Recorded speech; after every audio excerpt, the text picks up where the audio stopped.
Hello everyone, and before we get into today's episode, I just want to make a very exciting announcement. Well, hopefully exciting. I'm excited for it at least. Last year, I released the Illuminaughtii plush, and it was absolutely crazy. So many of you were able to purchase one. It was a limited run thing, and unfortunately, though, many of you were not able to get one, and I know I've heard the comments all year that you guys wanted one. Well, you ask and you shall receive, because finally, even though I'm very slow to do this, a year later, we have the new Illuminaughtii plush, and it's available right now with Makeship. This year, we've upgraded some of the features. We are now having the pyramid plush holding a teacup. We've added a little bit of blush, a little more detail to the eye. She's a little fluffier. She's perfect all the same. If you are interested in grabbing your own limited edition pyramid plush, because they're only available for a couple weeks, then they go into production, make sure to check out the link from Makeship in the description box.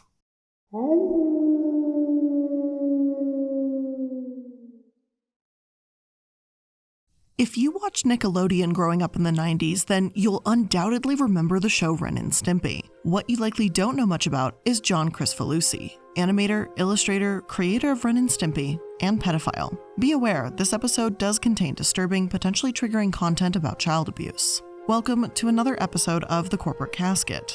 I'm Blair, and today we're going to be talking about Spumco, the animation studio behind the show Ren and Stimpy, and its creator, John Kricfalusi. He's someone who's a volatile artistic genius who pushed boundaries professionally while he used his fame and connections to groom 2 underage girls. So, let's get into it.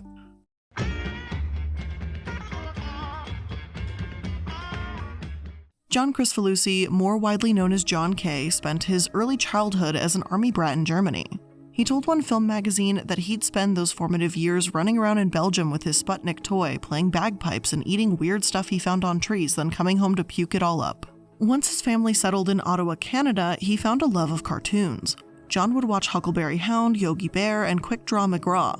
During class, he'd draw cartoon flipbooks in his history text and caricatures of his French teacher in exercise books. I wasn't very good at anything in high school. I failed art every year, but for some reason, they always put me in the next year. It was the 70s, right? He said. But it was while John was in school that he discovered how animation worked and the series of images behind it. He also learned that if you make a cartoon funny, exaggerate the character, that was all you needed to be popular. At a young age, he already had the building blocks that he'd use later on when working on his shows. After finishing up public school, John enrolled in Sheridan College in Oakville, Ontario, which had one of the best animation programs in North America. He also met his girlfriend there, Lynn Naylor. Despite their fantastic reputation, John didn't like Sheridan. There wasn't enough exploration of the medium for him. One interview with him reads, "There was no education," Kricfalusi says, blunt about the outcome but more diplomatic in explaining why not. "Part of it was my fault. I was more concerned with partying and stuff. I saw mechanically how animation was put together, so it was all right for that. They teach you some really basic technical things. How to draw? No. How to act? No. How to compose? No. No animation skills do you learn in animation school." John wasn't done with animation though, not at all. John was also learning about animation from Reg Hart, who introduced him to Tex Avery cartoons and Bob Clampett's The Great Piggy Bank Robbery. Daffy Duck, the most unhinged member of the Warner Brothers, soon captivated John, and he became inspired by the wild yet subtle expressions of the cartoons. Not only did John K. adore Clampett's work after this, but he even met him and became close to Clampett's family, who saw him as the carrier of the Clampett torch. I found The Great Piggy Bank Robbery online, and even though it's not exactly like Ren and Stimpy, the influence is obvious. Daffy is full of energy, the movement is loud, fast-paced, and it doesn't even line up frame by frame, but it works. John K. knew the animation he wanted to create, but it would also take some time before he got there. When he moved to LA in 1979, later convincing his girlfriend Lynn to follow him, they were broke and had to live in a roach-infested apartment. Still, he met Bob Camp and Jim Smith and slowly started gaining connections that would serve him later. First, he found a job working on Heathcliff, which has been described as an unfunny animated version of a comic strip, then the Smurfs, and even the Jetsons. In 1986, he started working with Ralph Bakshi, who was a bit more his speed. Bakshi had worked on Fritz the Cat, Heavy Traffic, and more adult cartoons in the 70s. After a year of working together, John K. and Bakshi had a chance to work on the revival of Mighty Mouse together and put their own spin on it. They mocked superhero conventions, made ironic commentary on pop culture, and made plums for mums, or jokes for the adults that might be watching this kid cartoon. "We had a chance like we did with Ren and Stimpy, but we weren't good enough yet," Kricfalusi remembers of his time directing The Flying Rodent in the Cape. Even though it was the Mighty Mouse show, Mighty Mouse was just a buffoon, and we kept writing him out of the show. The problem evaporated when Mighty Mouse was cancelled. The titular event that led to the cancellation, I would argue, wasn't just John not being ready, but the moment when one character snorted a substance that resembled cocaine. Bakshi tried to explain that it was a crushed flower, but parent groups insisted this was encouraging children to become coke fiends, so John left the studio. After losing his promising job, John was in limbo. He knew he didn't want to make cartoons the way everyone else was. He didn't want scripts, and he didn't want any more children's cartoons that were made just to sell toys either.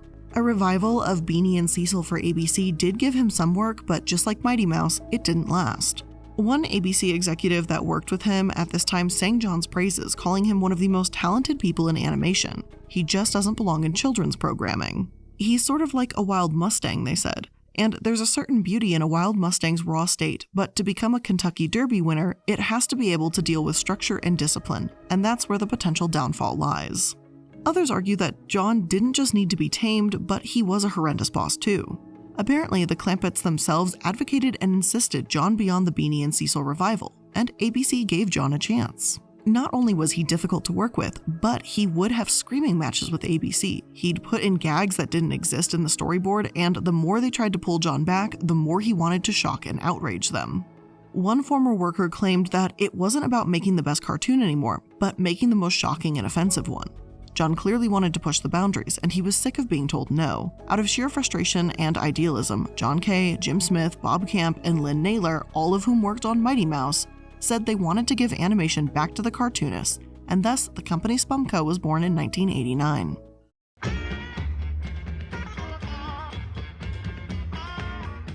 John's over-the-top cartoons were needed, given the censorship and the environment of the Satanic Panic. I watched a documentary about Ren and Stimpy called Happy Happy Joy Joy that explains how John's cartoons were something fresh, and how John himself was just as wild as his show. One writer for Ren and Stimpy said that all they thought John was the next Disney. He got meetings at all the Saturday morning cartoon channels, NBC, CBS, ABC, and Fox. J.J. Settlemeyer, one cartoonist, said that he never saw anyone take him through a storyboard the way John did, and everyone interviewed agrees with that. John's glasses would fly off, he'd break things, and you couldn't not hire him after seeing his pitch. Unfortunately, those executives did say no. One of them even had a security guard escort him off the premises. Thankfully, it wasn't long before Nickelodeon announced that they were looking for something different to launch their own set of cartoons. John got in touch with Vanessa Coffey, Nickelodeon's vice president of animation, and pitched her about every single idea he had. He had one called Jimmy the Hapless Boy, all about Jimmy, who had been created out of a vast collection of the best chromosomes in the world. He's an experiment. Nobody will admit that the experiment might have failed, John said. But it was two secondary cast characters from the Jimmy model sheet, Ren and Stimpy, that caught her eye. After flying out to New York and making a deal with the Nickelodeon heavyweights, he was advanced enough money to make a pilot. According to my source, Big House Blues introduces Ren and Stimpy sitting on a curb, forlorn and destitute. A voiceover mocks countless Disney animal pictures explaining natural enemies in the wild, the cat and the asthma hound chihuahua united in the face of adversity. The black rain clouds part, a kindly and vernacular sun shines on the pair, and they're flattened into a single squishy puce mass by a truck. The truck belongs to the city pound, where Ren and Stimpy are incarcerated, awaiting the big sleep. Ren is rescued, but only because Stimpy has hacked up hairballs all over him and he's mistaken for a poodle by a hyperactive child. On the way out of the pound, Ren sees Stimpy, eyes welling tears, waving goodbye from their cell. Reluctantly, he stops the child. "You can't have me unless you take Stimpy too," furious that he has to make such a bargain. The girl's mother welcomes the duo home by clapping an embarrassing puffy pink parka on Ren and introducing a little box for our big brainless putty. That was enough for Nickelodeon. Spumco was hired to produce a season's worth of Ren and Stimpy shows. 6 half-hour episodes, each consisting of 2 complete stories approximately 11 minutes long. Vanessa Coffey had to beg the president of Nickelodeon to agree to those 6 episodes, but it was done. She was attracted to the passion and craziness, as she puts it, and she and John got along incredibly well. John even ended up voicing Ren himself because he couldn't find anyone to give the intense insanity that he wanted for the character. While Ren was always full of rage, Stimpy was the stupid, wholesome one of the pair. The documentary compares Ren's wild attitude and Stimpy's wholesome one with John and Lynn, and as you can imagine, given this dynamic, they didn't last as a couple. Lynn left the studio, and the employees, as one puts it, felt like they'd gone through a divorce and now they were left with Psycho Dad. While so many cartoons at the time were stiff, childish, and meant to sell toys, here John was, creating hand-painted, meticulous, and absolutely crazy off-the-wall episodes. They'd sneak in adult humor into episodes, characters would have hallucinatory rants, there'd be gross body humor jokes and nonsense plots. You almost have to watch it to understand, and even still, you may not fully get it. According to John, the network executives didn't understand his humor at times and tried to change it. In one episode, Stimpy's Inventions, Stimpy created a happy helmet that was supposed to turn Ren happy. To extreme, it's supposed to make him happy, not crazy, Kricfalusi reads from the story editor's notes. Change dialogue from "you sick little monkey" to "take it off of me this instant." They totally missed the point. They didn't understand that Ren didn't like being happy. But that's the joke, I say. Oh, they hated to hear that, Kricfalusi says. They'd say, "We don't want to hear that's the joke. We want an explanation for why this is amusing." But it's a cartoon. They hated that explanation even more than "that's the joke" when we'd say, "but it's a cartoon." They'd really go crazy. People truly loved the show, nonsensical humor included. It gained a large cult following, especially among young adults, not just the children it was trying to entertain. MTV started airing it at 10:30 p.m. on Saturdays, and a lot of the disgusting humor that found its way into other cartoons were shows like Zooms in focuses on a tooth or a pimple that's beautifully drawn, artistic, and yet revolting. Started here. Nickelodeon's audience among adults younger than 50 doubled, and one spokesperson said shops in the Universal Studios Florida park struggled to keep Ren and Stimpy shirts in stock. Clara Sinclair for CNN wrote in 1999 that Ren and Stimpy revolutionized cartoons and became the most popular cable TV show by its second season. John could do no wrong for some, but he was a dictator for others. Some say he's the hardest director they've ever worked for. One employee says they were screamed at 3 times in public, and a third said he had a sadistic edge. Just as John put more pressure on the artist, the studio began putting more pressure on him. The more views Ren and Stimpy got, the less creative control John had. They started hiring experts who would say things like, "Don't do this, don't do that. I don't get this joke, explain it to me. Isn't that going to confuse kids?" Kricfalusi says. The more executives there were, the more trouble we got. Another massive problem was the fact that John insisted on seeing all the shows himself and making sure they were up to his standard before releasing them, spending time drawing and redrawing scenes over and over and over when they were on a deadline. The network wanted more and more, telling him to hire more people, 3 times the crew he had at the time. All the while, his show became increasingly popular and the pressure grew from Nickelodeon. John started getting fan mail from those who were obsessed with the show. And before we continue on to discuss how and when the show fell apart, let's take a quick break to thank today's sponsors.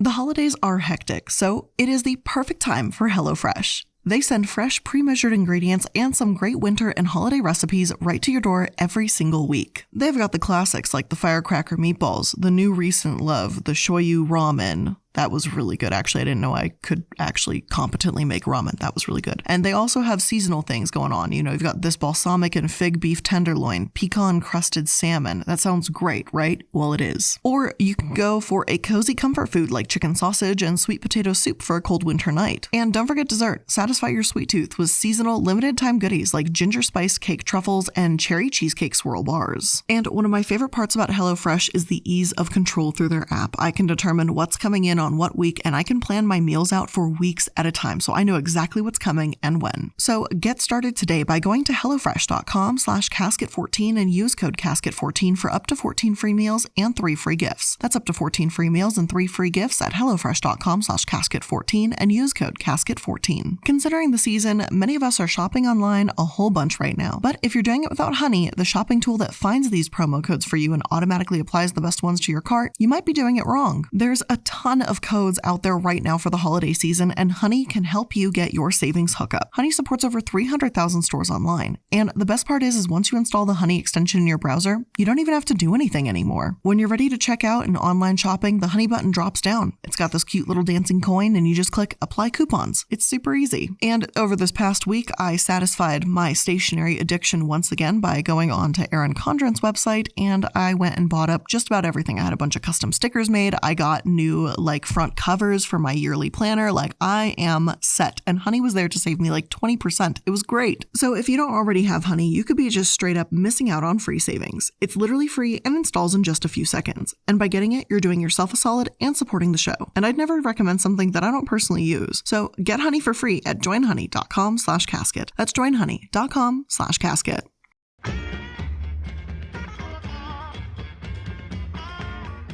In the meantime, John's attitude at work had also become a problem. Some artists claim there wasn't a single scene they created where John didn't throw away at least one of their drawings. He was overly critical and brutally punished his writers, throwing layouts on the floor and telling the artist it wasn't acceptable. Bob Camp, his protege in particular, was being treated very poorly, and John threw away a ton of his work. Vanessa claims that when they worked together it was initially fun, a give and take, but that simply ended. One episode, Man's Best Friend, were particularly violent. Vanessa told John she didn't like the scenes as they were investing in kids' programming after all, and John told her to, quote, go fuck herself, and that he wasn't going to take her notes anymore. John himself admits that he had a ton of problems with authority as he always had to bend to his unyielding father as a kid. Unfortunately, when he told Vanessa that he wouldn't be responsible for budgets or deadlines anymore, her hands were tied. What else was she supposed to do?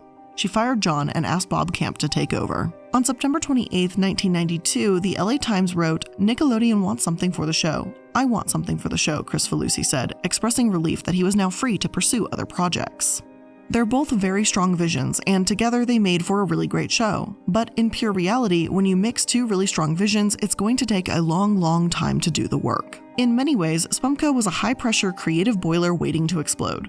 Kricfalusi, who proudly claims to have been fired by almost every animation studio in town, has constantly been fighting with Nickelodeon over deadlines, finances, and the ribald nature of his cartoon. In the long run, this will be a good thing for everyone, Camp said on Friday. John is like a not ready for primetime player. The idea of him doing children's programming, it was good children's programming, great stuff, but he was not in his element. Bob Camp finished out the programming, and a few years later, Ren and Stimpy Adult Party aired, where John was allowed to do absolutely whatever he wanted with the characters. These are some of the raunchiest clips you'll see of Ren and Stimpy out there, and only after 3 episodes, Adult Party was canceled. After losing everything, his show, his friends, his job, that's when his upsetting behavior started to bleed into his personal life.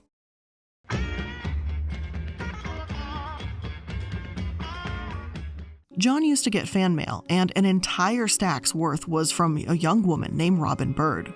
Robin herself says she had built John up in her mind as he had rock star status in the 90s to her.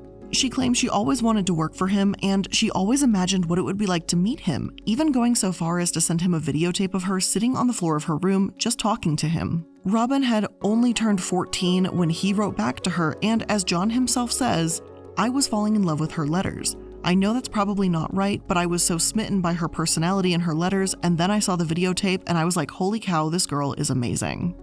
Robin idolized John, and John undoubtedly took advantage of that.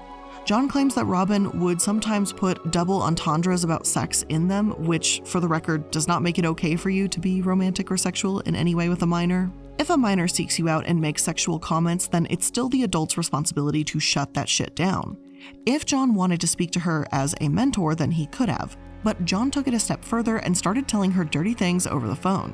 By the time she was 16, Robin actually moved in with John, thinking that it would be an internship and what she had always wanted. John calls it a bad decision, but says that Robin was just so convincing. That's in quotes.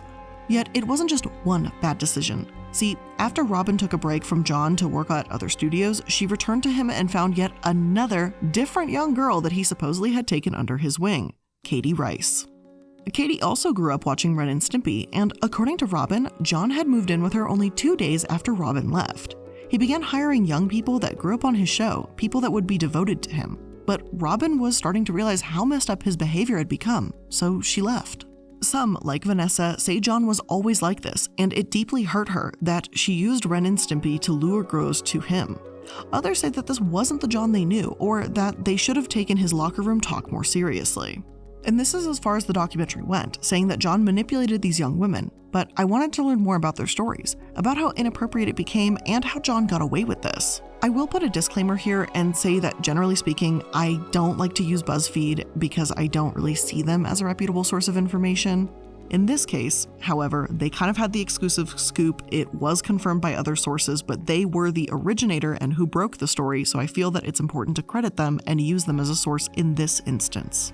In this case, they actually approached Robin and Katie and broke the story in their article, Drawing the Line. Though I will reference this article, I'm going to try and confirm this information with other various sources as much as possible. So that's the disclaimer. It's going to get intense, and here we go. Although sexual abuse allegations against Kricfalusi have never been made public before, his relationship with Bird has been an open secret within animation. So open that a girl he had been dating since she was 15 years old was referenced briefly in a book about the history of Ren and Stimpy. Tony Mora, an art director at Warner Bros., and Gabe Swar, a producer at Warner Bros., worked alongside Bird at Spumco. The male artist said stories of how Kricfalusi sexually harassed female artists, including teenage girls, were known throughout the industry. It's always been there, Mora said. Moreover, Kricfalusi made his fixation on teenage girls plainly obvious in his art, even as he worked on animated projects for the likes of Cartoon Network, Fox Kids, and Adult Swim. In an interview with Howard Stern in the 90s, the radio host asked him about a character in the comic book anthology the cartoonist was then promoting. Stern called Sody Pop a hot chick with big cans and nice legs. Kricfalusi responded with a smile, "She's underage too."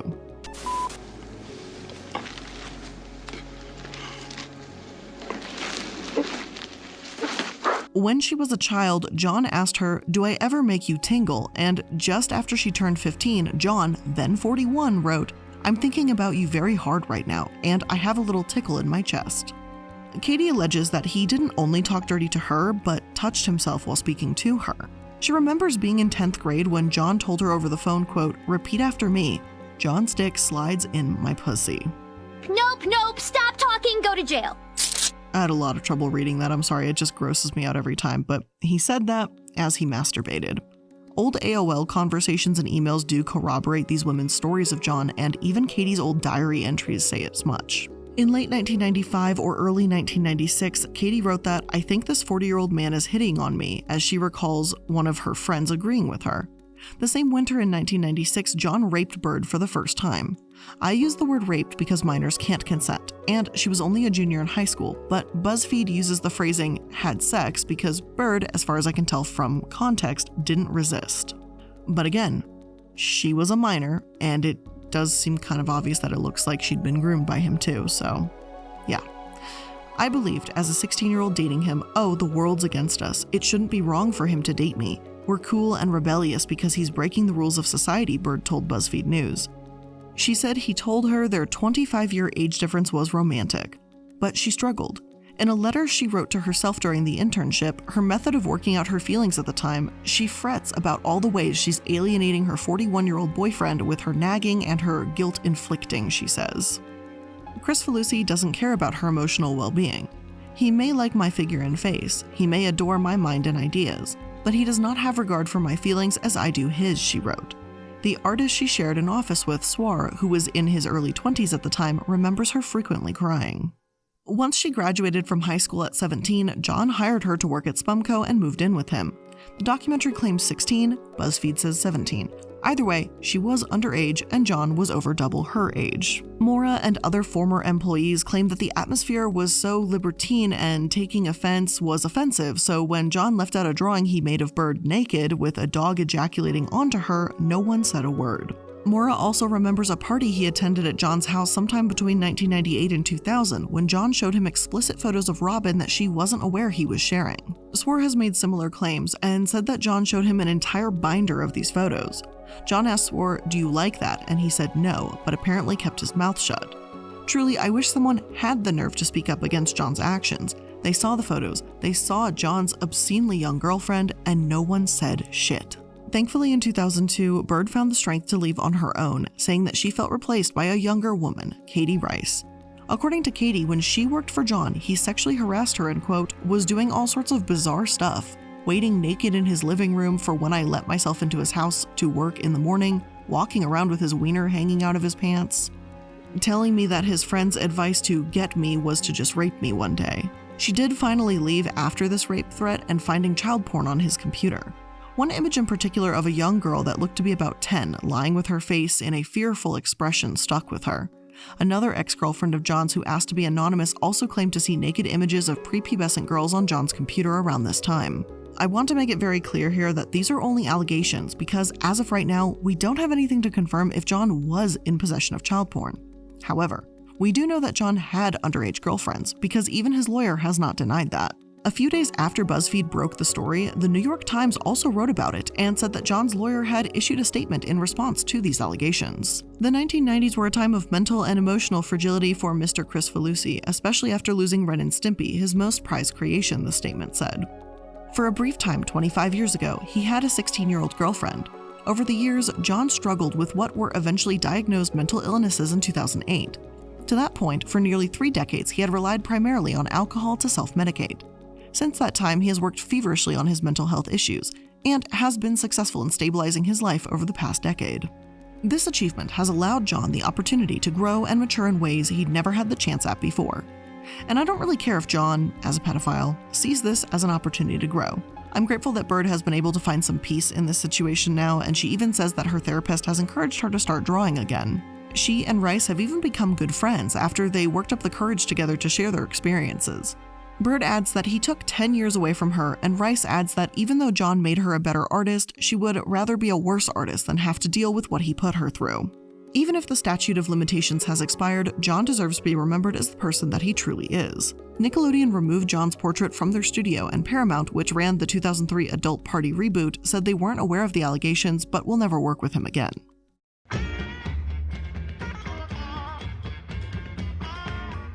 Now, one thing I agree with The Guardian is that the documentary about John makes him appear like he's this damaged, redeemable character, while not giving much attention to all of the incredibly serious allegations against him. The worst part of this, though, is that, at least for me, it's the fact that everyone knows that this happened.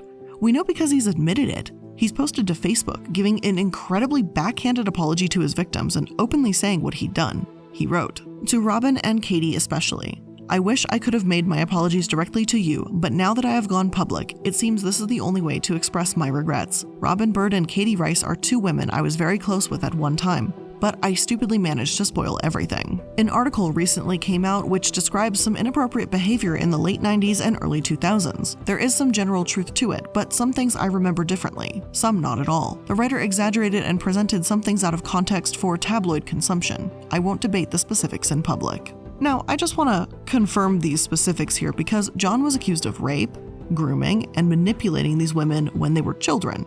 If any of that is true, it's disturbing, but the idea that he won't even attempt to clear his name or deny raping Bird in the hotel room is kinda sus. Maybe this is just me reading way too far into it. Maybe he knows that bringing attention to it will only make things worse for him.